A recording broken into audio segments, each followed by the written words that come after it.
Yo, yo, yo.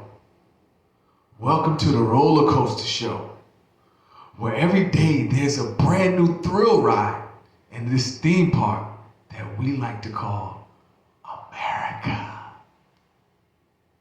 Say it with me, America. All right, everybody, clap it up. Thank you. And I'm your host, man, J. Raw. All right, enough. All right. Anyway, let's get down to business. So what's going on? It's a lot going on right now in today's theme park. It's a lot of talk about snitching. It's a lot of talk about guilty verdicts. It's a lot of talk about, international affairs. I think I want to dive into this snitching one first because we've been talking about this for a long time. Is it me?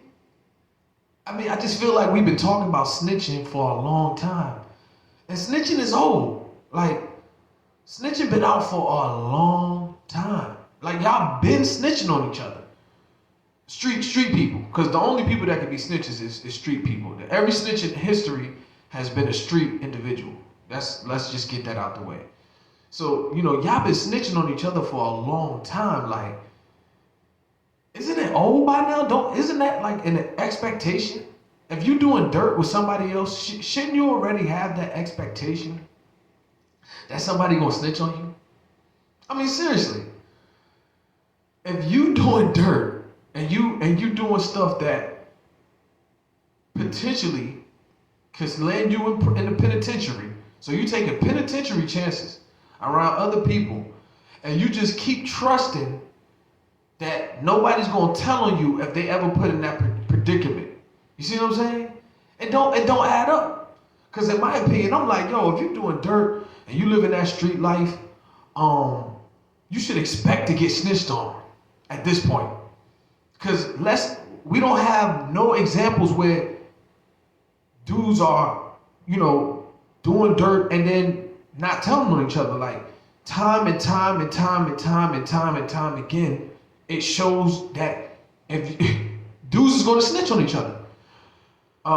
Malice said in his book, if you show me 10 kingpins, I'll show you 10 snitches. That's real. They're gonna tell because nobody's trying to do 225 years. I've been saying that for years. Nobody is trying to do 225 years, especially if they don't have to. They will tell to get out of that.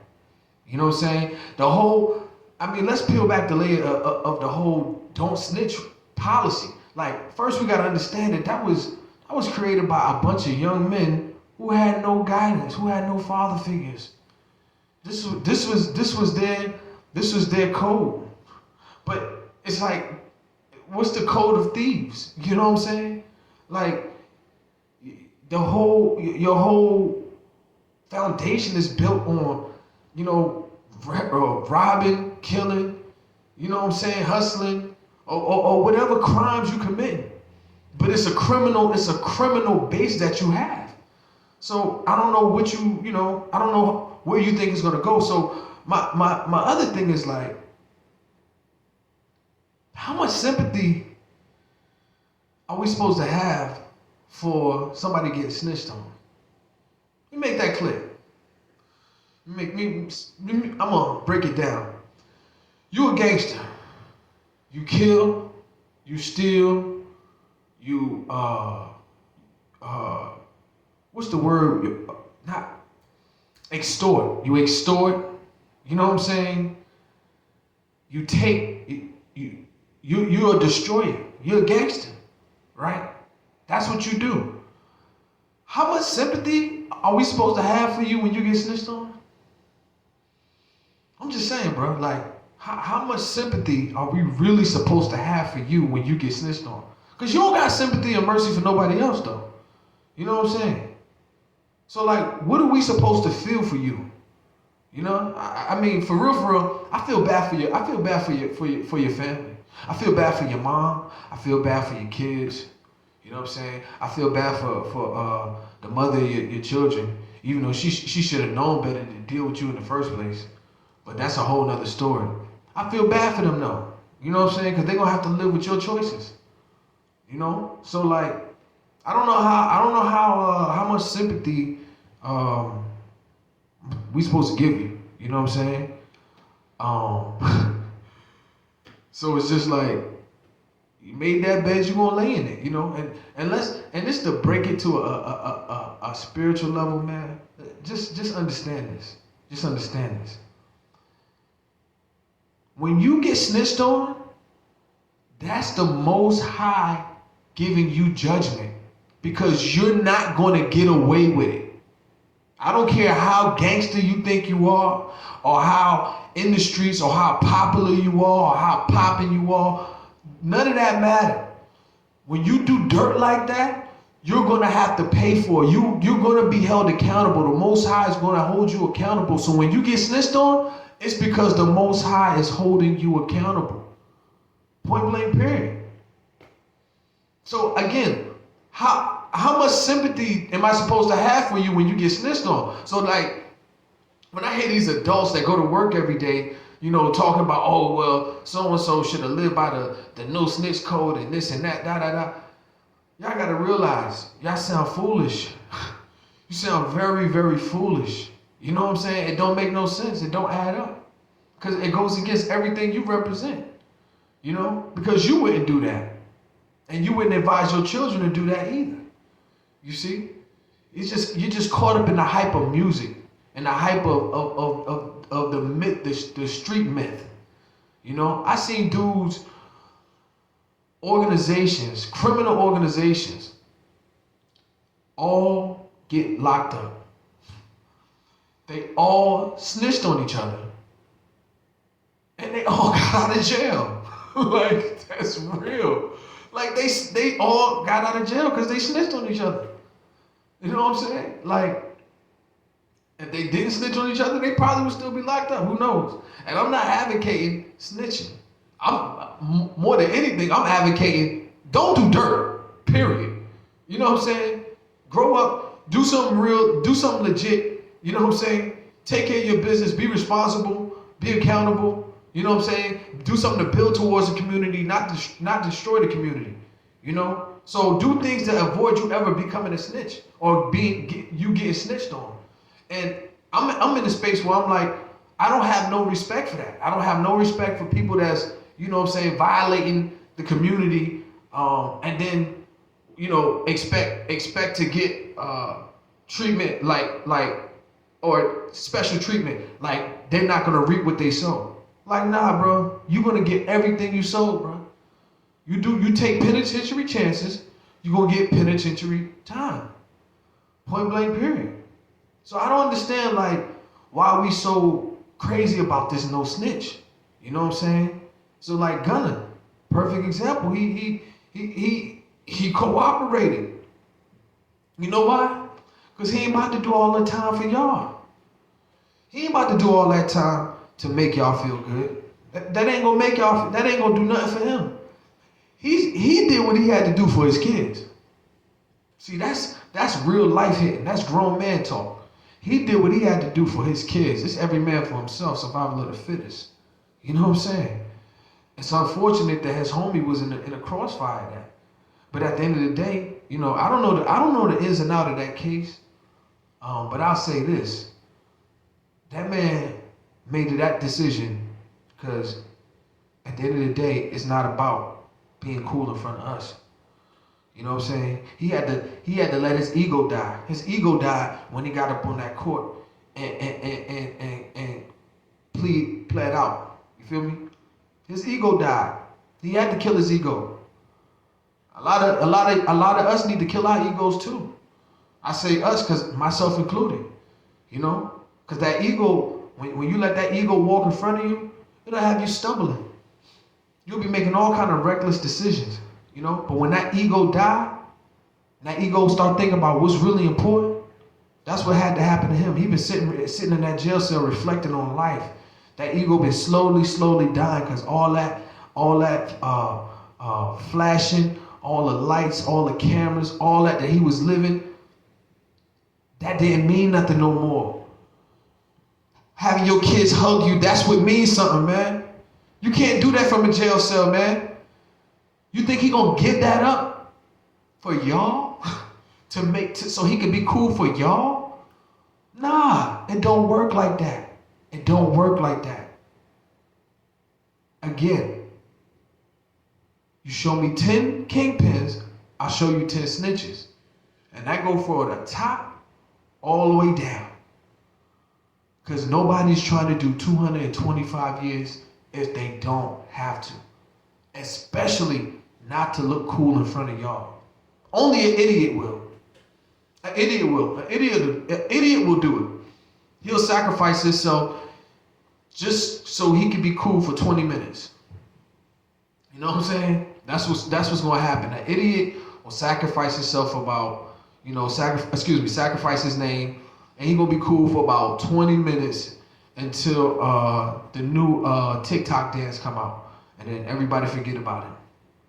You see what I'm saying? Because that's what's gonna happen. So, like I said, that's my take on that whole snitching thing, man. But there's other things, Tory Lane, Megan Thee Stallion. I don't even know what to call it. I mean, is it me or is anybody else like confused on what the heck is going on? Because I've been hearing, different things. I'll admit I haven't kept up with every single detail of it, but I did, chime in, and I read a few of the statements that they have from court, and it just sounds like, a bunch of damn lying, pretty much. You know what I'm saying? The prosecutor's trying to say that, it was Tory that did it. Tory's defense is, well, Megan and the girl, I forgot her name, Kelsey, I don't know. They were fighting, and she could have been the one that did the shooting. Like, they were trying to sow seeds of doubt into it. And then ultimately they had a witness, he gave testimony that was like conflicting. Like, first he said he saw the girl shoot. Then he said he saw Tory shoot. But then he said that the girl shot first. And, it was just a whole bunch of back and forth. And, ultimately Tory got found guilty. And now they got to look at how much time he about to do. Because he about to sit down. You know what I'm saying? Now, I have no idea how much time he can get. Now, they've been saying that he's looking at 22 years. Like, I guess that's on the max side. We don't know what the judge gonna do. I pray that brother, doesn't have to deal with nothing like that. I pray for Meg. You know what I'm saying? Because she got shot. You know what I'm saying? And like, I really didn't know that. I really didn't understand what was going on up until the case, and they broke down kind of like what happened. And once you heard from both sides, you can kind of like piece together, what potentially occurred. And from what it seems like, Megan and the girl were fighting. You know what I'm saying? And Tory, I guess, was trying to break it up. Now, in the midst of that, also there was a security guard who was also there trying to break it up. Now, in the midst of that, shots get fired. The one witness who lived on the street where everything happened at, he said he didn't see a gun, he just seen flashes. So, and he said he seen the girl, he said he seen a flash by the girl, and he said he seen a flash by Tory Lanez. So, ultimately, Meg got shot, you know what I'm saying? And that's traumatic. Like, let's keep it real, yo. We downplay that, but that's traumatic, yo. That puts you in a whole nother space. Because now you're thinking, you got to think about protecting yourself. You got to be, hyper vigilant because you want to protect yourself. And to think that could possibly happen from somebody that's either your best friend or, well, I should, they convicted Tory because they saying he did it. somebody that's in the industry, somebody that with a reputation in their career, you know, would be so careless to shoot you. It's like if somebody of that nature, a status, would do it, then anybody would do it. You know what I mean? So like that'll put a person in a crazy space. So I pray that everything is good with that lady, man. Um, but you know, that's the nature of the game. That's the music entertainment industry. It always comes at a cost. Nothing is free. Uh, just like Zelensky coming to Congress. Y'all know well, some of y'all don't know who Zelensky is. That's the president of Ukraine. You know what I'm saying? If you see him, he'll probably have like a Under Armour sweatshirt on. You know what I'm saying? A Champion sweatshirt. Something like, you know, a sweatshirt. Something real super modest, like he just went and did Pilates or something like that. But yeah, he came in front of Congress the other day, you know, asking for more money. Pretty much saying that the money that that they given us, which is about $40 billion so far. You know what I'm saying? Like $40 billion. Not to mention all the weapons. Now I don't know if that 40 billion included the weapons, but you know, America's been giving Ukraine a lot of weapons. That's the reason why Ukraine is still in this war. You know, they've destroyed a lot of Russian military equipment. You know what I'm saying? They got all these different missiles, and different rockets. You know what I'm saying? And they've been tearing Russia up. You know, so the guy came in front of the Congress, and he's pretty much asking for more money. You know what I'm saying? He's saying that the money that he gave us, or that they gave us, the money that America gave him is not charity. He's saying that money was an investment in global security, what he calls global security. So, I'd like to see how that's gonna play out. But yeah, that's the news for the day, man. When the next roller coaster ride unveils itself, I'll be back. Until then, peace.